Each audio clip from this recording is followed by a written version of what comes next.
Hello दोस्तों, कैसे हो आप सभी का मैं स्वागत करती हूँ हमारे चैनल रैपिड गुरुकुल में। पिछले वीडियो में हमने मोहम्मद गौरी के बारे में पढ़ा था। आज इस वीडियो में हम सल्तनत काल के बारे में पढ़ेंगे। तो सल्तनत काल की जो शुरुआत है वो मोहम्मद गौरी से ही होती है। मोहम्मद गौरी ने पृथ्वीराज चौहान को हराकर, जो कि हमने पिछले वीडियो में देखा भी था, जो पृथ्वीराज चौहान थे वो दिल्ली में शासन करते थे, उनको हराकर इसने अपना वहाँ साम्राज्य स्थापित किया। और उसने जितना राज्य जीता था, मोहम्मद गौरी ने जितना राज्य जीता था, वह अपने दास कुतुबुद्दीन ऐबक, जो कि उसका एक विश्वसनीय दास था, उसको देकर वो अपने वंश चला जाता है। तो वहाँ से स्टार्ट होता है दिल्ली सल्तनत या सल्तनत काल। तो दिल्ली सल्तनत में टोटल जो है 4 वंश हैं। पहला वंश है गुलाम वंश। तो इस गुलाम वंश को दास वंश भी कहा जाता है, गुलाम वंश भी कहा जाता है और ममलुक वंश भी कहा जाता है, जो कि 1206 से 1290 एडी के मध्य है। उसके बाद आता है खिलजी वंश, जो 1290 से 1320 एडी के बीच में है। उसके बाद आता है तुगलक वंश, जो कि 1320 से 1398 एडी के मध्य है। उसके बाद आता है लोदी वंश, जो कि 1414 ईस्वी से 1451 एडी यानी कि ईस्वी के बीच में है। तो ये 4 वंश हैं। तो आज इस वीडियो में हम सबसे पहले देखेंगे गुलाम वंश यानी कि दास वंश यानी कि ममलुक वंश के बारे में, और अपनी अगली वीडियो में हम लोग देखेंगे खिलजी वंश, उसकी अगली वीडियो में हम देखेंगे तुगलक वंश। ऐसे हम सारे वीडियो को देख लेंगे, सारे वंशों को हम पढ़ लेंगे। तो चलिए देखते हैं गुलाम वंश के बारे में। तो जो गुलाम वंश है उसके जो संस्थापक हैं वो कुतुबुद्दीन ऐबक हैं, जैसा कि हमने देखा भी था पिछले वीडियो में। जो कुतुबुद्दीन ऐबक है वो तुर्क जनजाति का था। साथ ही कुतुबुद्दीन ऐबक गौरी का दास था और यह एक विश्वसनीय दास था। तो यहाँ से क्वेश्चन ये पूछ सकता है कि कुतुबुद्दीन ऐबक किसका दास था? तो मोहम्मद गौरी का दास था। कुतुबुद्दीन ऐबक ने किसकी स्थापना की? तो गुलाम वंश की स्थापना किया। गुलाम वंश के संस्थापक कौन माने जाते हैं? तो कुतुबुद्दीन ऐबक माने जाते हैं। कुतुबुद्दीन ऐबक किस जनजाति का था? तो तुर्क जनजाति का था। साथ ही इसने अपनी जो राजधानी वो लाहौर बनाई। तो यहाँ से क्वेश्चन हो सकता है कुतुबुद्दीन ऐबक ने अपनी राजधानी कहाँ बनाई? तो लाहौर बनाई। और उसने सुल्तान की उपाधि धारण किए बिना ही शासन किया। ये मोस्ट इम्पॉर्टेंट है क्वेश्चन कि पहले जो क्या होता था कि जो भी शासन करना चाहता वो खलीफा से सुल्तान की उपाधि धारण करते थे। खलीफा से मुलाकात करके उनसे इजाज़त लेते थे और सुल्तान की उपाधि धारण करते थे, फिर वो शासन करते थे। लेकिन कुतुबुद्दीन ऐबक ने ऐसा नहीं किया। उसने खलीफा से मुलाकात नहीं की और उसने सुल्तान की उपाधि धारण नहीं की। तो यहाँ से एक क्वेश्चन इंपॉर्टेंट है कि दिल्ली सल्तनत में वो कौन सा शासक था जिसने बिना सुल्तान की उपाधि धारण किए ही शासन किया? तो वो है कुतुबुद्दीन ऐबक। अब कुतुबुद्दीन ऐबक को जो उसकी उदारता को देखकर उसे लाख बख्श, यहाँ पे बख्श रहेगा, की उपाधि दी गई थी। तो यहाँ से क्वेश्चन ये भी हो सकता है कि लाख बख्श की उपाधि किसे दी गई थी? तो कुतुबुद्दीन ऐबक को दी गई थी। क्यों दी गई थी? तो उसकी उदारता को देखकर उसे लाख बख्श की उपाधि दी गई थी। अब आता है भारत में जो मस्जिद प्रथा है उसकी शुरुआत भी कुतुबुद्दीन ऐबक ने किया था। और उसने सबसे पहली जो मस्जिद बनी थी, यानी कि भारत की सबसे पहली मस्जिद कुव्वत उल इस्लाम बनाया था। तो यहाँ से 2 इम्पोर्टेंट क्वेश्चन है कि भारत में मस्जिद प्रथा कब शुरू हुई, किस काल में शुरू हुई? तो गुलाम वंश में शुरू हुई या दिल्ली सल्तनत में शुरू हुई? किसने शुरू की? तो कुतुबुद्दीन ऐबक ने शुरू की। और पहली मस्जिद क्या थी? तो कुव्वत उल इस्लाम थी। फिर इसने 2.5 दिन का झोपड़ा भी बनवाया था, जो कि 2.5 दिन का झोपड़ा इस अजमेर में है। और यहाँ से ये भी क्वेश्चन पूछ सकता है कि 2.5 दिन का झोपड़ा क्या है? तो जो 2.5 दिन का झोपड़ा वो है एक मस्जिद है। साथ ही दिल्ली में कुतुब मीनार की नींव कुतुबुद्दीन ऐबक ने रखा था। तो इसने कुतुब मीनार की नींव रखी थी। जिस कुतुब मीनार की नींव इसने रखी थी उसी कुतुब मीनार को इल्तुतमिश ने बनवाया। तो इसने जो कुतुब मीनार की नींव रखी थी कुतुबुद्दीन ऐबक ने, उसने प्रसिद्ध सूफी संत कुतुबुद्दीन बख्तियार काकी को समर्पित किया था। यानी कि उनके ही लिए इसने यह कुतुब मीनार की नींव रखी थी। फिर 1210 ईस्वी में चौगान पोलो यानी कि पहले पोलो को चौगान कहते थे, खेलते समय अचानक घोड़े से गिर जाने के कारण कुतुबुद्दीन ऐबक की मृत्यु हो गई थी। उनको गंभीर चोट लग गई थी जिससे उनकी मृत्यु हो जाती है 1210 ईस्वी में। उसके बाद आते हैं आराम शाह। तो आराम शाह से बस 2 ही इम्पोर्टेंट क्वेश्चन हैं। तो ये सबसे कम शासन किए हैं, 1 साल की 9 महीने ये शासन किए थे। 1210 से 1211 AD के मध्य शासन किए थे। यह गुलाम वंश के दूसरे शासक हैं और जिनकी हत्या इल्तुतमिश के द्वारा कर दी गई थी। तो यहाँ से बस यही इम्पोर्टेंट क्वेश्चन है कि आराम शाह जो हैं वो गुलाम वंश के दूसरे शासक थे, इनकी हत्या इल्तुतमिश के द्वारा कर दी गई थी। अब आते हैं इल्तुतमिश, जिनका कार्यकाल 1210 से 1236 AD के मध्य है इनका कार्यकाल।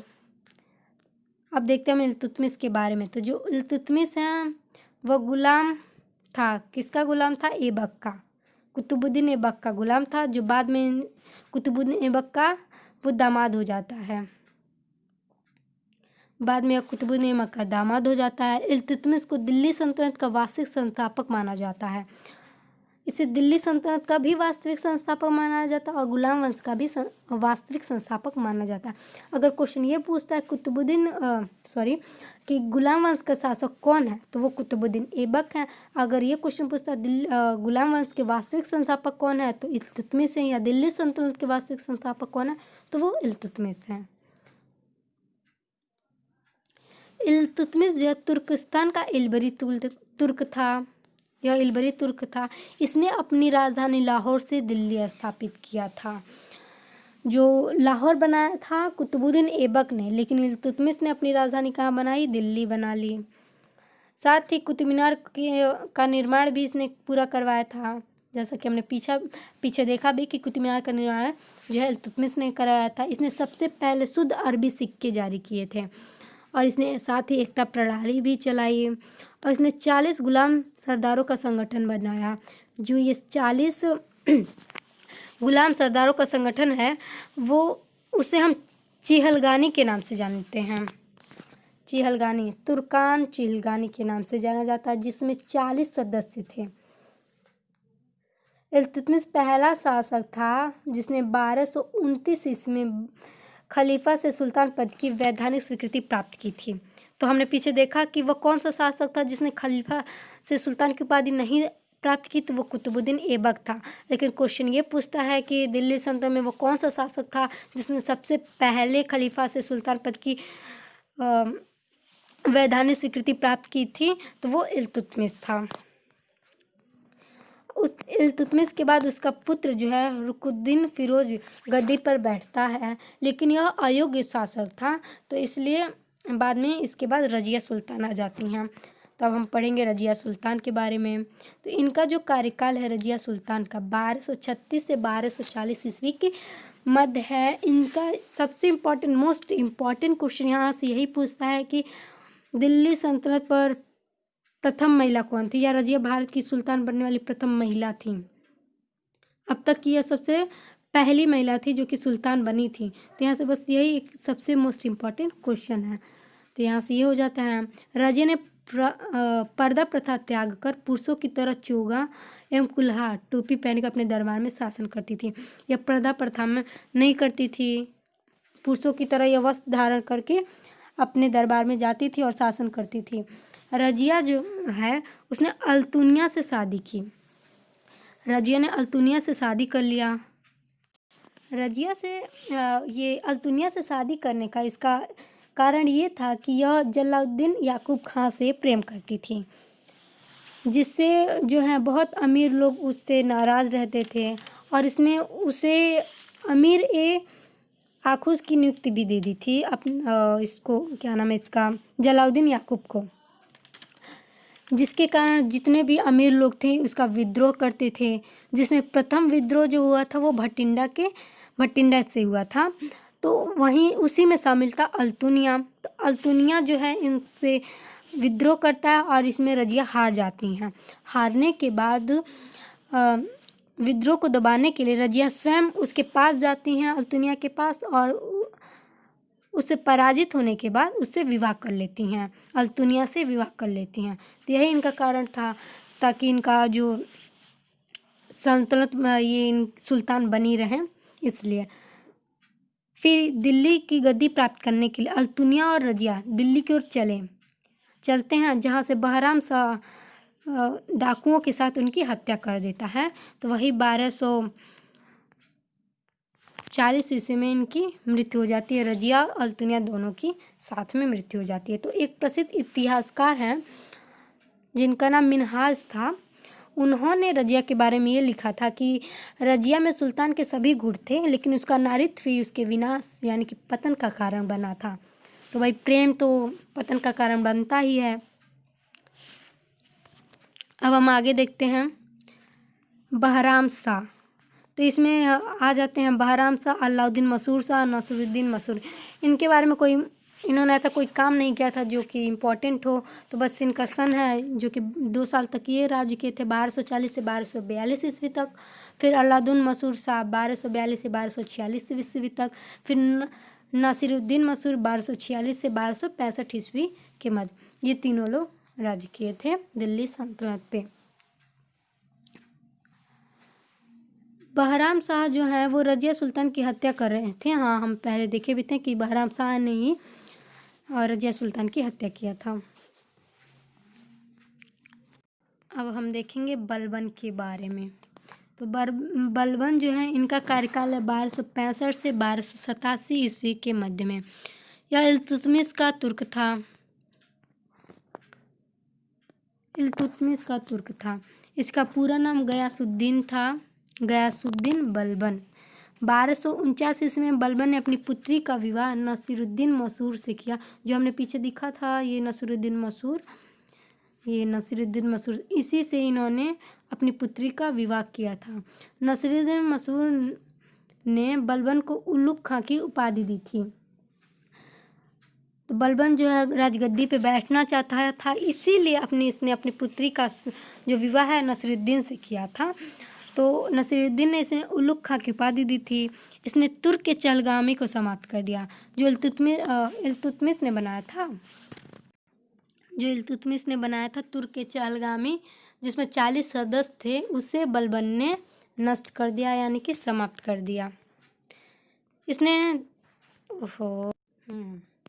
इसने दरबार में फारसी पर्व नौरोजा को स्थापित किया। तो यहाँ से एक क्वेश्चन ये भी है कि नौरोजा की स्थापना किसने की थी। जो एक पर्व है वो बलबन ने किया था। बलबन ने दिल्ली में लाल महल का निर्माण बलबन ने करवाया था। उन्होंने कानून व्यवस्था की समस्या को बहाल करने के लिए रक्त और लौह की नीति अपनाई थी। तो ये भी क्वेश्चन है, रक्त और लौह की नीति किसने अपनाई, तो बलबन ने अपनाई। 1287 में बलबन की मृत्यु हो गई थी। 1287 ईस्वी में बलबन की मृत्यु हो गई थी। तो जो ये गुलाम वंश के जो अंतिम शासक हैं वो थे शम्स-उद-दीन क्यूमर्स, जो कि 1290 ईस्वी तक थे। यहाँ से हमारा गुलाम वंश खत्म हो गया। अब हम इसके कुछ इंपॉर्टेंट क्वेश्चन देख लेते हैं जो कि हमने किए थे। पहला क्वेश्चन है आपके सामने, दिल्ली सल्तनत का वास्तविक संस्थापक किसे माना जाता है। तो आप लोग जल्दी बताइए। तो दिल्ली सल्तनत का वास्तविक संस्थापक इल्तुतमिश को माना जाता है। अगर ये क्वेश्चन पूछे कि गुलाम वंश के संस्थापक कौन है, तो कुतुबुद्दीन ऐबक हैं। अगर गुलाम वंश के वास्तविक संस्थापक इल्तुतमिश हैं, दिल्ली सल्तनत के वास्तविक संस्थापक इल्तुतमिश हैं। हमारा अगला क्वेश्चन है, भारत की सुल्तान बनने वाली प्रथम महिला कौन थी, बताइए जल्दी से। तो ये हैं रजिया सुल्तान, जो कि भारत की बनने वाली प्रथम महिला शासिका थी। हमारा अगला क्वेश्चन है, गुलाम वंश का संस्थापक कौन था। ये हमने पीछे पढ़ा भी है। तो गुलाम वंश का संस्थापक था कुतुबुद्दीन ऐबक, मैंने पहले भी बताया। अगर यहीं पे वास्तविक रहता तो वो इल्तुतमिश हो जाता, लेकिन इसका सही आंसर है आंसर सी, कुतुबुद्दीन ऐबक। हमारा अगला क्वेश्चन है, भारत में मस्जिद बनाने की प्रथा किसने शुरू किया, इसको भी बताइए। भारत में मस्जिद बनाने की प्रथा किसने शुरू किया था, तो ये सही जवाब है इसका आंसर भी। कुतुबुद्दीन ऐबक ने भारत में मस्जिद बनाने की प्रथा शुरू की थी। हमारा अगला क्वेश्चन है, कुतुबुद्दीन ऐबक किसका दास था? तो इसका आंसर बताइए। तो कुतुबुद्दीन ऐबक गोरी का दास था। और कुतुबुद्दीन ऐबक का दास कौन था? तो इल्तुतमिश था, जो कि कुतुबुद्दीन ऐबक का दास भी था। तो इसका सही आंसर हो जाएगा डी। हमारा अगला क्वेश्चन है, गुलाम वंश को अन्य किस नाम से जाना जाता है? गुलाम वंश को दास वंश या ममलूक वंश के नाम से जाना जाता है। हमारा अगला क्वेश्चन है, फारसी पर्व नौरोजा को किसने स्थापित किया? तो इसका आंसर बताइए। तो इसका सही जवाब हो जाएगा बलबन ने फारसी पर्व नौरोजा को स्थापित किया था, जो कि नसीरुद्दीन मसूर जो है इसका बलबन का दामाद था। हमारा अगला क्वेश्चन है, इसने भारत की मस्जिद कुव्वत उल इस्लाम बनाया। किसने भारत की पहली मस्जिद कुव्वत उल इस्लाम बनाया था? तो वो बनाया था कुतुबुद्दीन ऐबक ने, जिसने मस्जिद बनाने की प्रथा शुरू की थी, जिसने पहली मस्जिद बनाई थी और ये पहली मस्जिद कुव्वत उल इस्लाम बनाया। आई होप आपको ये वीडियो पसंद आया हो। अगर ये वीडियो पसंद आया हो तो मेरे वीडियो को लाइक करें, शेयर करें। साथ ही कोई डाउट हो तो आप कमेंट करके पूछ सकते हैं और मेरे चैनल को सब्सक्राइब करें। और अगले वीडियो में हम देखेंगे खिलजी वंश के बारे में। Thank you for watching.